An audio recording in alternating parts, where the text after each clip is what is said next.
what the keys are to the glory days at the stick. From who's got it better than us to brick by brick. It's always the 49ers way, from off-season to game day. Yeah, we talk back. It's the 49ers Cutback.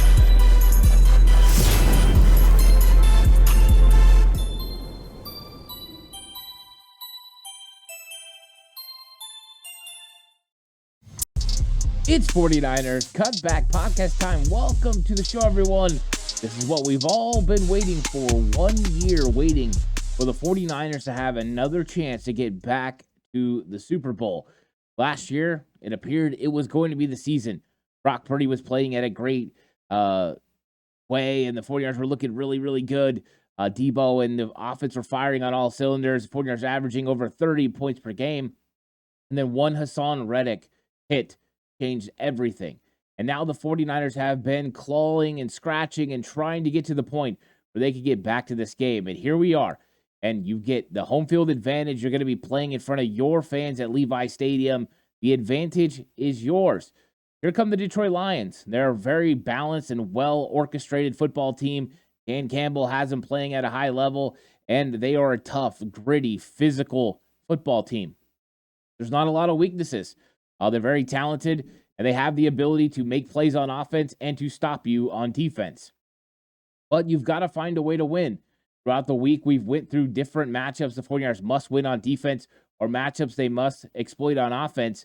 And today we're going to get into some of those key matchups that are going to be determining factors whether the 49ers can get over the hump and beat the Detroit Lions and get to the Super Bowl for their second time in 5 years. Now, it's not going to be easy. The 49ers are going to have to execute at a very high level. But that's exactly why you get into these games, because you are the best football team that is out there. And now it's your job to go out there and prove it. And Detroit believes the same thing, too. Detroit's coming into this game with a lot of confidence, believing that they can establish a run game and get something going that will build into play-action passes for Jared Goff. 49ers, though, they know what this moment means. They know what they have to do, and they don't take it for granted. This is going to be a tremendous matchup that is going to have physicality in the trenches and some attitudes in the secondary and with 49ers wide receivers. This game is going to be everything that we've been hoping it was going to be. Great thing is, these two teams did not meet up during the regular season, which means no familiarity. Yeah, there could be players that have some familiarity with each other, but when it comes down to it, we're going to get to see two world-class teams play for a shot to go and win a Super Bowl. So in this episode, going through key matchups, giving Wow That's Bold predictions, and I got one for you that just might shock the living heck out of you. And then I'm going to give my game prediction where I tell you who I think is going to win and what that score is going to be. Now, if you have me over on Patreon, you know some of my guests that I've had on have picked against the 49ers. Will I pick against the 49ers? Well, stay tuned till the end of the game or end of the show. You can find out what I think about that game. Like and subscribe to the channel if you haven't already. I'm on that push for 5K. If you're listening to audio platform, 49ers Cutback on Believe. Please give it a 5-star rating. And if you're going to bet with Bet Online. It's playoff time, and the road to Vegas goes through San Francisco and Baltimore. Bet Online is your number one source for playoff football odds, stats, trends, and lines, with everything from point spreads to hundreds of player performance props. Head to Bet Online today to stay updated on all the action. Bet Online, the game starts here. And this game is going to be one of those games that's just going to be a knockdown, drag-out, slobber knocker. Two of the best fronts going against each other. 49ers O-line against a very good D-line of the Detroit Lions. Then on the opposite side is the 49ers' vaunted defensive line against a really good Detroit offensive line. Now, they're going to be missing Jonah Jackson at right guard, so they're going to have a backup guard in there. But these teams are relatively healthy. Both teams are going to have their full array of talent and weapons, which makes this one a really fun thing to watch. Now, with the 49ers offense, it's going to start with Christian McCaffrey. Now, I'm going to say it like this. 49ers want to run the football in this game. The 49ers could have some success running the football in this game. You look at the last two matchups for the Detroit Lions, it didn't exactly go their way as far as slowing down the run game of the Rams or the Buccaneers, which is interesting because the Detroit Lions have been one of the best rush defenses in the entire league in 2023. They've given up 87 yards per game on the ground. An interesting stat, they've never given up a 75-yard rusher this season. Here's what's interesting about that. Christian McCaffrey and the 49ers are 11-1 when they rush for over 75 yards. So it's going to be who can get to that 75-yard mark. If McCaffrey can get there, 49ers have a really good chance to win. If the Detroit Lions are holding McCaffrey under 75 yards, they're potentially in the game and maybe even winning. So this is one of those interesting battles. Now, the traditional thought is, hey, you go out there and you run the football consistently. It sets up your play action and you're ready to go. Here's the problem when you're playing Detroit. They want to take away your run game, and they're going to allocate a lot of resources to take away your run game. They're going to load up. They're going to bring extra defensive linemen. They're going to bring run blitzes. They're going to get physical, and they're going to try to overwhelm you. So depending on what look the 49ers get, that's what I think they're going to do as far as run-pass option. I think early on in this game, no matter if the 49ers are in 21 personnel or not, which is 2 running backs, 1 tight end, Detroit Lions are going to try to take away the run game. Where that could get a little bit sticky for them is some of the matchups that provides. Do you really want to get a matchup that gets Anzalone one-on-one with McCaffrey or Campbell one-on-one with McCaffrey? I don't think you do, but that might be the way they go about trying to stop the run, putting the onus on Brock Purdy to make big throws. Now, we know because we've watched Brock Purdy play a lot of football this season that he's up to the task and he can do it.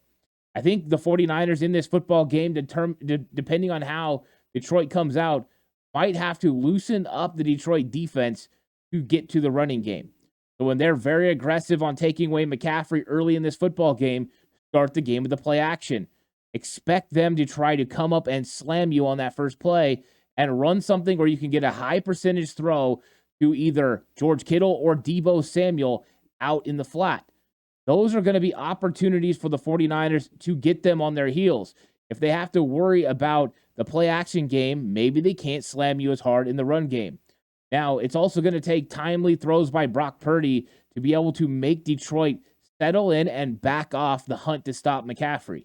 And once they do, that's exactly when you attack with Christian McCaffrey. Now, if it's the inverse, and the Detroit Lions are coming out and they're going to give the 49ers the run game the way that they did against Kyren Williams, where he rushed for over 5 yards per carry, or Rashad White, where he rushed for over 6 yards per carry, and they're going to give the 49ers, gift them that opportunity, then you run the football down their throat. But I don't think they're going to do that. Just listening to Dan Campbell talk this week, he believes everything the 49ers do starts and stops with that running game. And with that running game, there's a Deebo Samuel effect. If you haven't seen my video, The Deebo Effect, go watch it right now. I go into all the areas that Deebo affects the game. I give video examples to that as well. So check that out. If you're listening on an audio platform, you want to jump over to jump over to YouTube to check that out. 49ers Cutback on YouTube. If you just want to listen, it's available to you. Go back and listen to that episode. I try to be as descriptive as possible. But you have to pay attention to where Deebo's at all times. He goes in motion, you have to worry about him. He moves several guys when he goes in motion. If you don't move with him, advantage 49ers. If you do move with him, advantage 49ers. Different advantages are created by the way that you move your players around. So I think that the 49ers are going to try to do a couple of things in this game. I think first off, they want to take advantage of the fact that Detroit doesn't tackle well in the secondary. And one of the ways you do that, you get the ball into the hands of the players that do the most damage with yards after the catch. George Kittle and Deebo Samuel. I look for Deebo to be a heavy dose of the game plan this week. We didn't get to see it last week from Green Bay. We're going to see it now. Deebo Samuel is highly motivated, and he's very, very excited for this opportunity. He knows what it means to win an NFC Championship game and get to the Super Bowl.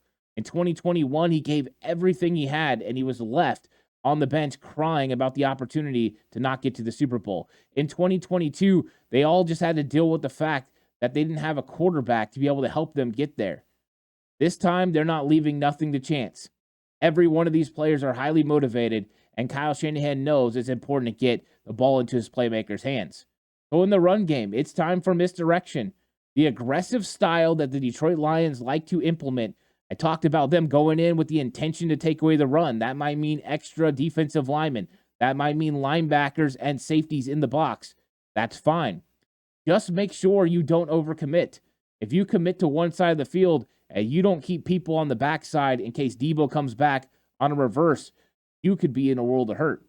So I look for the 49ers to try to make Detroit either overcommit one way or overcommit the other. And once you get them being hyper aggressive, hit them with Deebo Samuel on a reverse.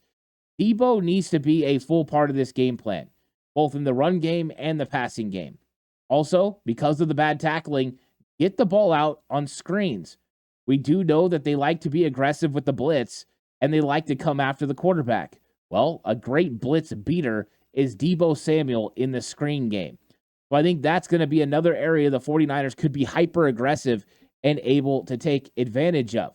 And then once you finally get them to kind of soften up and spread out, you want to attack them horizontally, you want to attack them vertically, and then you go ahead and you start hitting Christian McCaffrey with gashing runs. I think that that's what the 49ers are going to have to do, soften them up to take advantage of the opportunities that you're going to have in the run game. Now, there is a risk to doing that. There's a risk to turning to the passing game, and I don't know how many people come into my comment section or comment on social media, and they get frustrated every single time Kyle Shanahan runs empty formations because they know the threat of the run game goes away.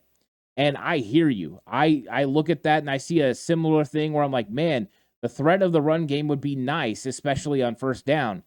But I think we're going to see some of that empty looks as well.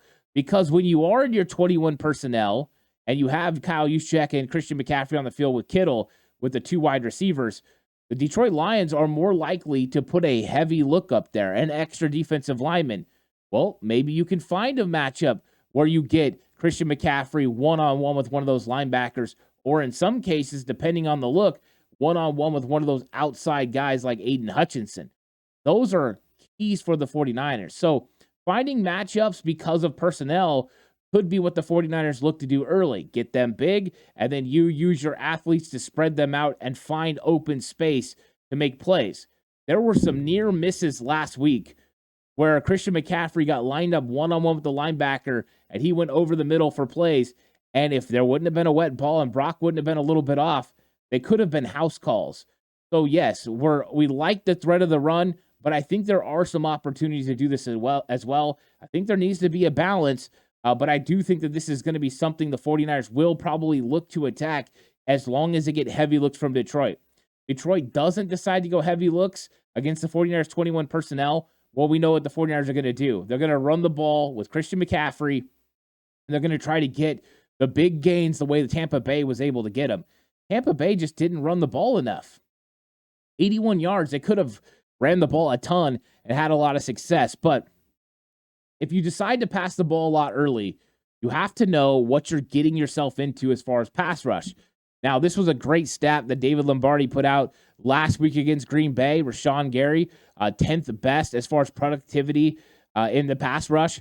Kenny Clark, 10th best defensive tackle as far as pass rush productivity. So they were definitely bringing it. We saw them get pressure on Colton McKivitz and on the interior part of the 49ers offensive line. When you look at Detroit, we talk about the effectiveness of Aiden Hutchinson, and he's definitely somebody to watch. He's 7th best in the league as far as pass rush productivity this season, which is great. I mean, that's better than Rashawn Gary. Sorry, Colton McKivitz, you've got a tougher task this week, which I think everyone kind of saw. But defensive tackle, Aleem McNeil is 24th. So where you had Kenny Clark, who was top 10 as well, with Aleem McNeil, it's not there. Now, I like McNeil. I think McNeil's a very solid player. He's got a lot of power. He's still got a good burst, a good first step. So he's an effective pass rusher on the inside. But you do see a little bit of a drop-off from him to Kenny Clark. I think that is clear by watching film.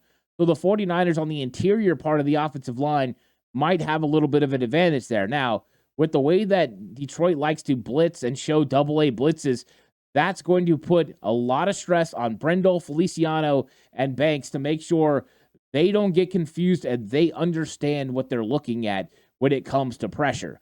So that's going to be huge. And the other thing the 49ers know, This is a situation where Detroit's linebackers are a little bit better than Green Bay. They're going to have to make sure they're good with that. So it's the game plan is not that complicated as far as what your plans are. The actual plays themselves will be complicated for Detroit to pick up. But that McKivitz-Hutchinson matchup is going to be pivotal in this game. If the 49ers can get some early throws, quick throws, that will take away some of the effectiveness of Hutchinson. But really, Hutchinson is the most important defensive lineman for them. The rest of the team are not as effective as far as pass rushing. We don't even worry about the left side with Trent Williams.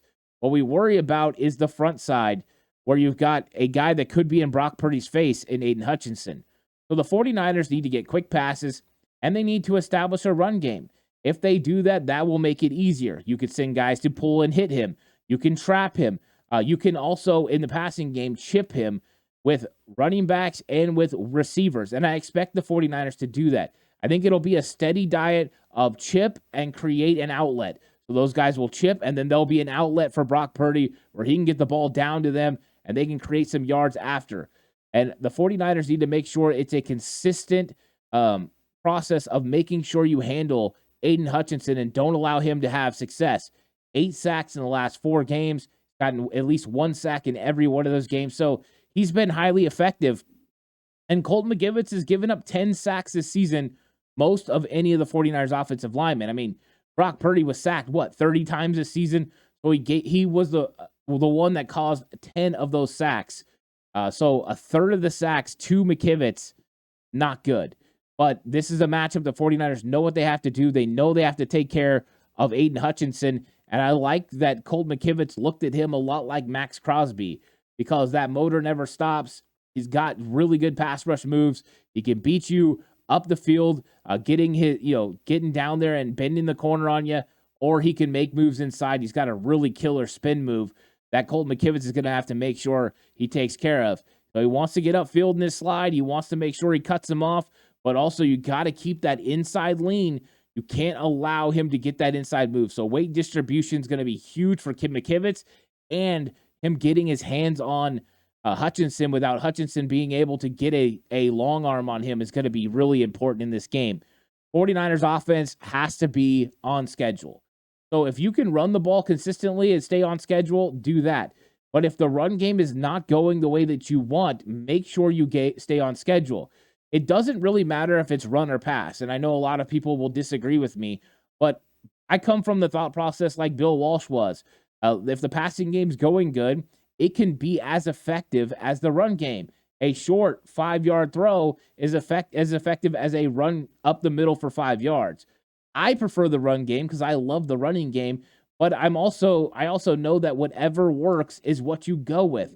So I would like to see balance between the two in this game, but it's all going to be determined on what Detroit's trying to take away and what advantages you have in what they're doing. They're heavy, you're going with the pass. If they're light, you're going with the run. It's going to be interesting, and I wonder how many of the same looks that the 49ers got against Green Bay, the 6-man line, 1 linebacker, 2 high safety, the 49ers get in this one. I think they'll be more ready for it. There's some real avenues to attack in that category because there's pretty much no one in the hook the curl zone where you can get some quick little throws, which you saw later in the game where Christian McCaffrey was getting those checkdowns, 10 catches. So there's opportunities there in the offensive passing game. But I think, yes, they want to establish a run. Yes, they want to get play action going. Yes, Deebo needs to be a big part of this game plan. They need to find some effective ways to do it. And I talked about all that to say Brandon Ayuk against that secondary is an advantage for the 49ers. I think with the Detroit Lions' weaknesses in the secondary, the 49ers are going to have to throw the football in this game. And I think if they are selling out to stop the run, you're going to have potential for some big plays down the field, especially now that you're fully healthy at wide receiver. Ayuk, Deebo, Jawan. Yeah, it's going to be big. Plus, got the people's tight end. And Detroit Lions are 14th best against tight ends this season. So we just seen tight ends have huge success over the last couple weeks. Now George Kittle's coming to town. He's the best of them. I look for him to have a big game as well. Well, let's throw it over on the defensive side of the ball, where the number one key, just like it always is stopping the run. And Steve Wilks definitely said that this week, like, hey, Montgomery, Gibbs, these guys present some real unique problems. Then Eric Armstead, laid into the fact that Montgomery has specific plays that he runs that really suit his talent, where Jahmyr Gibbs has other plays that suit his talent. So you've got a two-headed monster there that they can use different type of scheme to run them behind. But what you see from both of them is vision. You see the ability to get vertical, one step, go, those cuts. They have power enough to run over you. They have enough speed to get to the outside. So the 49ers are going to have the work cut out for them. I think the 49ers' performance against Green Bay has been overblown. I think the Aaron Jones run at the end of the game cemented that everyone would think that run game really struggled. The truth is, the beginning of that game, the 49ers struggled against the outside pitch. That toss crack was killing them. As the game went on, they adjusted, and they definitely made those wholesale adjustments to slow it down. Now, the same play ends up being the Aaron Jones run because he cut back, made a huge run. I mean, great vision, great acceleration, a huge cut. But that kind of blew up the stats and made it look like the 49ers were terrible against the run when really they just struggled early and then figured it out. So you do have to stop this running game. And this running game is the key to what Detroit does. Because if they establish a running game, it allows Jared Goff the opportunity to do what he wants. Number one, it slows down the pass rush because they have to worry about the run game consistently. Number two, it allows them to run play action pass where they can get some hole shot plays and create some openings over the middle of the field where Goff wants to throw it. Your linebackers are able to get a deep drop. They're going to take away some of the throws that Goff wants to make. And watching the film back this week of both playoff games, I could tell for sure that if Fred Warner and Dre Greenlaw would have been playing in some of those games, there would have been some balls tipped away and potentially some interceptions because those linebackers who were over the middle just weren't dropping deep enough and they weren't able to get where they needed to be at the right time. So there's going to be opportunities for the 49ers to create turnovers because of where Jared Goff wants to throw the football. Now, he does have weapons with Amon-Ra St. Brown and with Sam Laporta. I think those two guys are going to be focuses of the 49ers. Watch my videos this week. I think Charvarius Ward is going to travel with Amon-Ra St. Brown unless he's in the nickel and playing the slot receiver. Then I think Deommodore Lenoir is going to account for him. If they're in base, of course, we don't have to worry about that. Those two guys can both do it. But Ambry Thomas, I don't believe will be lining up on Amon-Ra St. Brown unless they break some sort of tendency that gets that matchup. The 49ers don't really care for that matchup. And then when I look at Sam Laporta, it's going to be a consistent effort from multiple players to make sure they limit his effectiveness, mainly with yards after the catch. You can tackle him as soon as he makes the catch, which is easier said than done. Then you're going to have the opportunity to slow them up. But once you have slowed down the running game, and I don't know if you can completely stop it because they're so good, it's about putting pressure on Jared Goff. Now, one of the things I've been hearing about is how good this offensive line is, and they're good. And you look at Pinay-Sewell, he's the right tackle. He's only given up 3 sacks this season. That is fantastic. He's probably going to go against Nick Bosa a lot. But I think we might see Bosa flip to the other side some, because even though Decker has had himself a good year, he's given up 9 sacks. Now, none of those in the playoffs, but 9 sacks, that's 1 sack less than Colt McKivitz, who everyone criticizes every chance they get. So it's not like Decker is unflappable. You have opportunities to be able to get home on that side, whether that's Nick Bosa, Chase Young, Randy Gregory, or Robert Beal. You have to be able to have some success getting home against Decker. There's also going to be a rookie on the inside, or not a rookie, a young player. Coyote is going to be on the inside, and I think that's an opportunity for the 49ers to take advantage. I talked about Armstead this week going against Coyote Awusika and being able to take advantage of him. And this is an opportunity I think the 49ers must seize, both in the run game and the passing game. You have to be able to do that because generating pressure on Jared Goff is imperative, not just blitzing. The blitz has to result in pressure. And some of the stats that are crazy for this game, Jared Goff in a clean pocket, 76% completion percentage, 8.2 yards per attempt, 27 touchdowns to 3 INTs. Jared Goff under pressure, 51.4% completion percentage, 6.3 yards per attempt. That's 2 less. And 6 touchdowns to 9 interceptions. Ridiculous difference between the two. He was under pressure, the 10th highest rate this season. 49ers pass rush has to disrupt Goff into mistakes. in this football game. It's absolutely necessary for them to do that. You look at the EPA per play in a clean pocket, Brock Purdy is number 1. Jared Goff is number 7. EPA per play under pressure, Brock Purdy number 3. Jared Goff number 28. It's one of those things that if the 49ers can get pressure with Bosa, Armstead, Hargrave, and Gregory, they can cause some real problems for Goff. That is when Goff goffs. If you look at some of the games this season, he got away with a really bad fumble-like pass opportunity where it went backwards, where his teammate was able to recover it. He does some weird things when he gets under pressure. That's what the 49ers need to do. They need to make him feel completely uncomfortable. Now, one thing I come on here and I say every single week is the 49ers need to take away reads 1 and 2. They need to make him feel uncomfortable. If you take away 1 and 2, it gives them a chance to get home and get to the quarterback.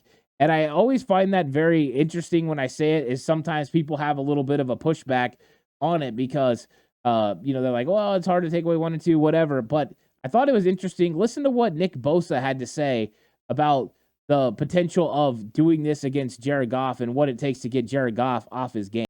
Yeah, I think he is the same guy.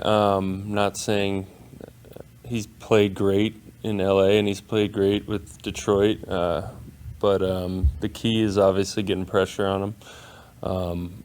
He's got a really good O-line, so it makes it tough, but you cover up his first couple reads and you get after him, hit him a few times, it changes things a little bit. Takeaway reads 1 and 2 and get on him.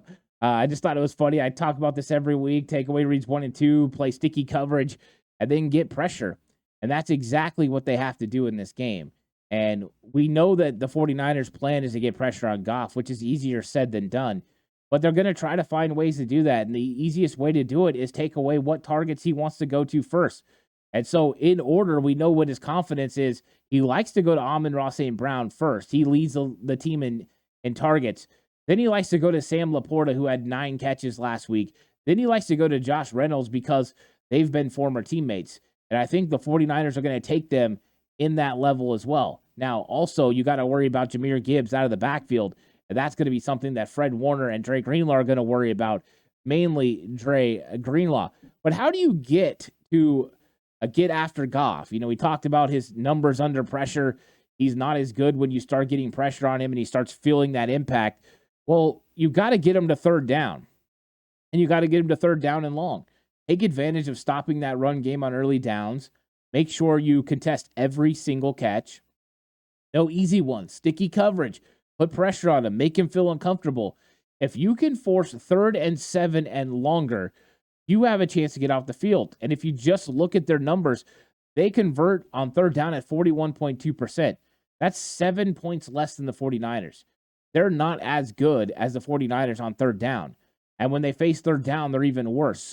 Or third and long. So the 49ers know early down success is going to be pivotal in this football game.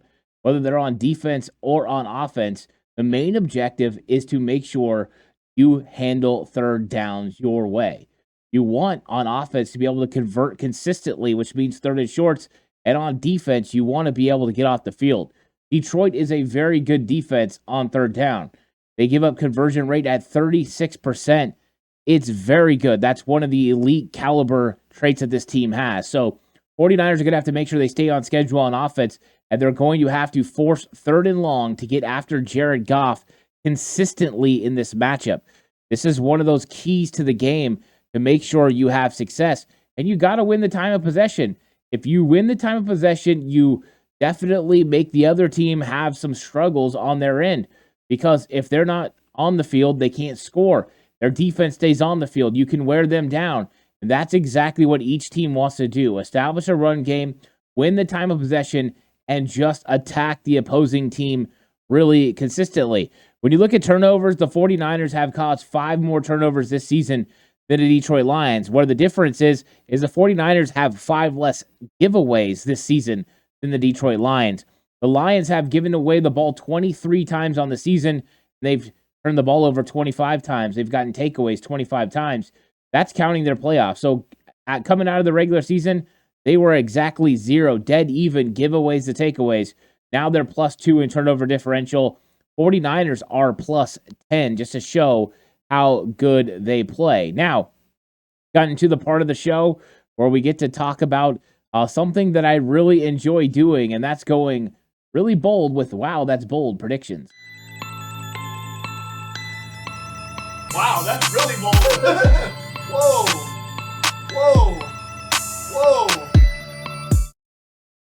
It's got to be really bold. It's got to be whoa. And I've got two wow, that's bold predictions, and I got one that I rolled into from last week. I believe this to be true. I think Deebo Samuel is going to have 2 touchdowns in this game.